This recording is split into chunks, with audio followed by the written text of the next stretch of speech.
निहारिका जी, सबसे पहले बहुत बहुत स्वागत है आपका बॉलीवुड फ्लैश में। Thank you so much. सबसे पहले हमें बताइए कि पेंडेमिक का टाइम चल रहा है, इतना चैलेंजिंग टाइम चल रहा है। आप क्या कर रहे हो और कैसा जा रहा है आपका ये जो क्वारंटीन पीरियड है वो? तो मैं घर पे हूँ और जितना बहुत लोग फोन करते हैं, जितने लोगों से मैं बात कर पाती हूँ मैं उनसे बात मैं करती हूँ, और जिनको मदद चाहिए मैं जितना जो मेरे बस में है मैं सब कोशिश करती हूँ करने की। लेकिन जैसे अभी सब लोग ज्यादातर वैक्सीनेशन की इंक्वायरी कर रहे हैं। राइट। सबको वैक्सीनेशन चाहिए। लोग पहला डोज ले चुके हैं लेकिन दूसरा डोज नहीं मिल रहा, तो मेरे कुछ डॉक्टर फ्रेंड्स हैं उनसे मैं लगातार फोन पे मतलब कनेक्टेड रहती हूँ पूछने के लिए कि अप टू डेट इन्फॉर्मेशन क्या है। तो जितना मेरे से हो रहा है मैं अपनी तरफ से करती हूँ। राइट, और फ्रंट लाइन पे भी आपने मतलब कह सकते हैं कि कोरोना वॉरियर भी कह सकते हैं आपको, तो थोड़ा सा बताइए उस बारे में कि उस समय आपके पास क्या चैलेंजेस थे और कैसे आपने उसको ओवरकम किया।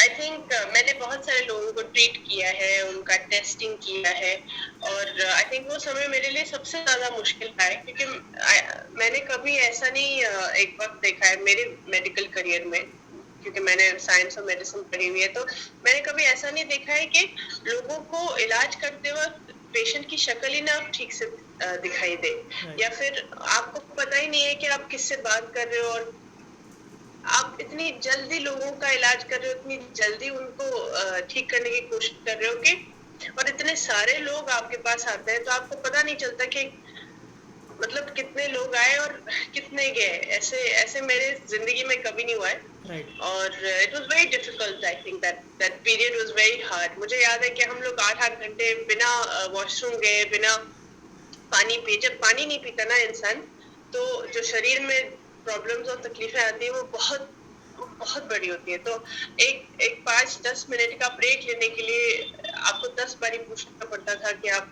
ब्रेक ले सकते हो कि नहीं। राइट। तो it was a very difficult situation. खैर, I have done 24 hours non stop work, 36 hours, 72 hours, लेकिन आई थिंक लगातार ऐसे 6 महीना काम करना, वो बर्नआउट किसी को भी कर सकता है। राइट, लेकिन अंदर से डर भी था थोड़ा सा कि अगर मुझे पॉजिटिव आ गया तो क्या होगा। ओ बिल्कुल, 100%। मैंने बहुत समय बाद चुना कि मैं एक्चुअली फ्रंट लाइन पे जाऊंगी, क्योंकि मैं अपने माँ बाप के साथ रहती थी, तो मुझे राइट। अपने लिए इतना डर नहीं था। मेरा राकेश, मैं आपको सच बताती हूँ, I was very scared for myself. I believe very much in my system and my body, but मैं अपने मम्मी पापा के लिए डरती हूँ because they are in the senior citizen group. तो उनके लिए मुझे बहुत डर लगता है। तो मैं घर वापस आऊंगी तो अब कम से कम 10 मिनट, 11 मिनट स्टीम करूंगी, मम्मी पापा से मिलूंगी नहीं, राइट। और के कमरों में भी नहीं जाऊंगी। हमारे 2 फ्लोर के लेवल्स हैं, तो अपने ऊपर वाले फ्लोर में ही रहूंगी। शुरू में मैं मम्मी के साथ सोती थी फॉर एग्जाम्पल, वो भी सब रुक गया। मम्मी नहीं राइट। अलाउड थी मेरे साथ इन अरे। My room, nothing. तो ऑब्वियसली ये सब प्रिकॉशंस हम लोगों को लेनी पड़ी, and this is normal. But अपने लिए मुझे इतना डर नहीं था।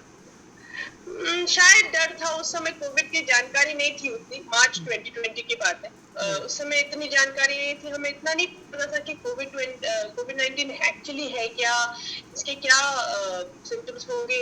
मतलब उस समय बहुत कम इंफॉर्मेशन आई हुई थी। राइट। तो हाँ, जब कम इंफॉर्मेशन होती है किसी भी चीज के बारे में, और इतना अफवाह फैला हुआ था ना कि ये क्या है, ये वायरस कहाँ से आया है, किसने बनाया है, तो ये सब चीजें चल रही थी उस समय। तो डर तो लगता है, क्योंकि देखो एक बायोलॉजिकल वॉर की स्थिति आ सकती है, राइट। पॉसिबिलिटी है, हम फिल्मों में भी देखते हैं। I am so it's a possibility, ऐसा नहीं है कि इट्स नॉट अ पॉसिबिलिटी। लेकिन हम इतना गंदा नहीं सोचते, let's write. Put it like that. Like हम इतना गंदा नहीं सोचते, और ना ही हम सोचते हैं कि लोग केपेबल है इतना गंदा सोचने के लिए। But you have to be open minded and you have to think of all possibilities. तो डर तो लगता था, I guess. Yes. Right, also first wave हमने देखी, लेकिन सेकेंड वेव आपको लगता है कि उससे भी ज़्यादा खतरनाक है? क्योंकि जैसे कि हम देख रहे हैं बहुत ज़्यादा केसेस तो बढ़ ही रहे हैं, लेकिन ऑक्सीजन ख़त्म हो गया है, लोगों के पास आईसीयू बेड्स नहीं है। तो उसको लेके क्या कहना चाहेंगे आप?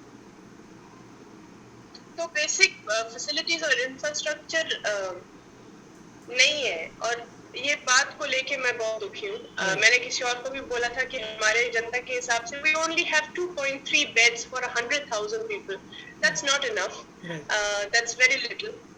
इंफ्रास्ट्रक्चर हमारा कोर है और हम अगर उस चीज को मानेंगे नहीं तो ये भी बहुत गलत बात है कि राइट हम अपने आप को बोलते जाएं कि नहीं हम तो सबसे बेस्ट है, सबसे श्रेष्ठ है दुनिया में, ये वो जो नहीं है हमारे पास, जिन चीजों की हमें जरूरत है, गवर्नमेंट को उस पे जोर और उस पे डेवलपमेंट करना चाहिए। Like it's very important. Right तो अभी आईसीयू बेड्स की कमी है, वैक्सीनेशंस की कमी हो रही है।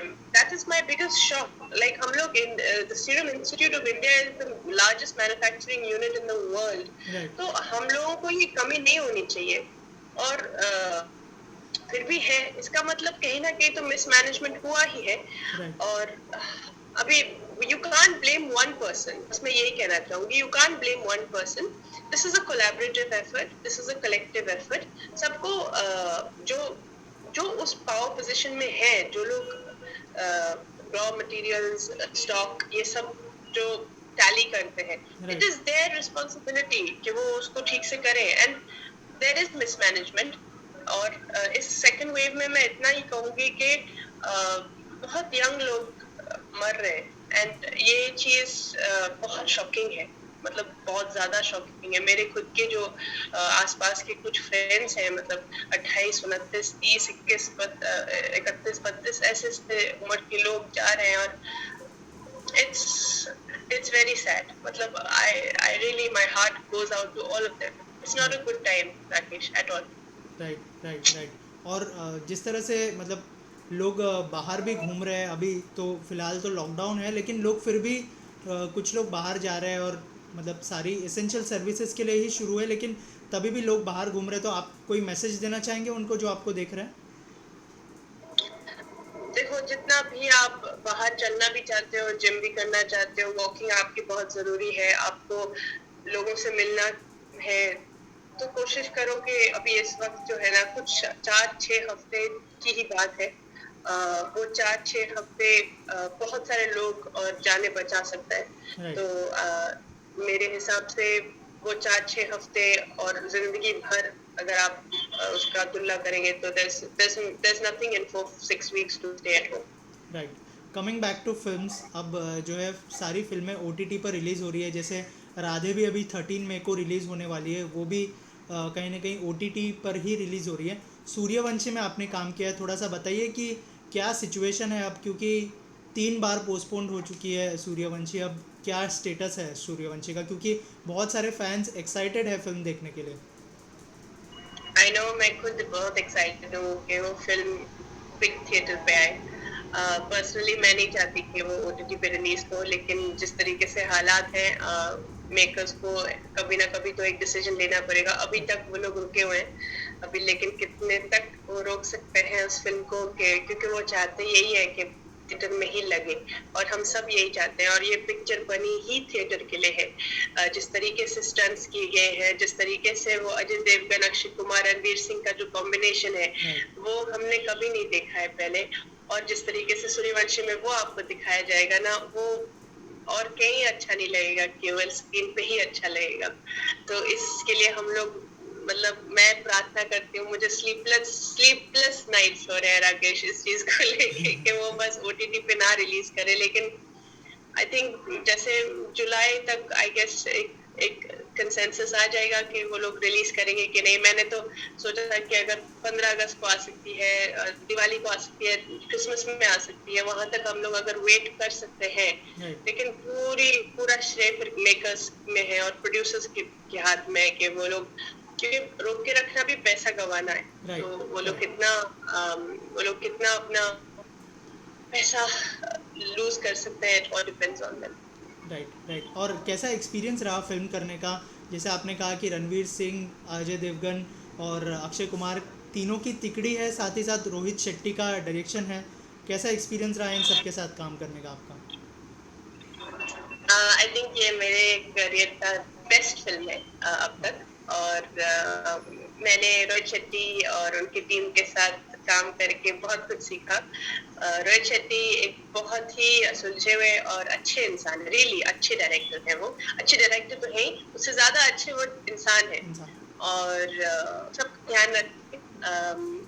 पेंडेमिक के 1 साल के दौरान भी उन्होंने अपने सारे टीम मेंबर्स के फैमिलीज को पैसे दिया, वाह। सबको 1 साल पूरा।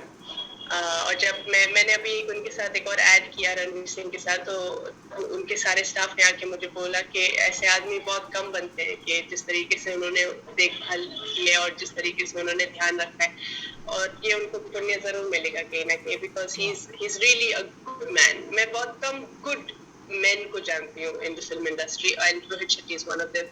और मतलब it is a blessing to be a part of that camp. वाह, क्या बात है। सो जैसे आपने कहा कि लोगों की एक्साइटमेंट बहुत ज़्यादा है, हमारी भी एक्साइटमेंट बहुत ज़्यादा है, और हम चाहे कि ये थिएटर में ही रिलीज़ हो, ये सब कुछ बहुत ही जल्दी ख़त्म हो। और लास्टली जाते जाते कोई सूर्यवंशी के अलावा कोई अगर अपकमिंग प्रोजेक्ट्स आप हमारी ऑडियंस के साथ शेयर करना चाहें। अभी तो सब कुछ लॉकडाउन है।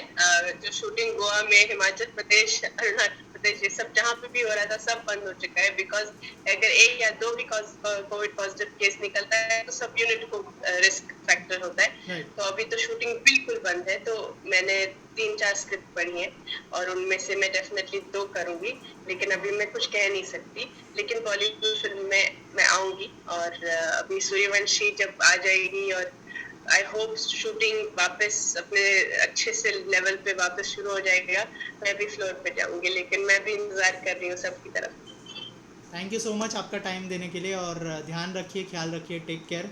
और ऐसे ही थैंक इंटरव्यू करते रहेंगे हम लोग। Thank you. Thank you Rakesh, thank you.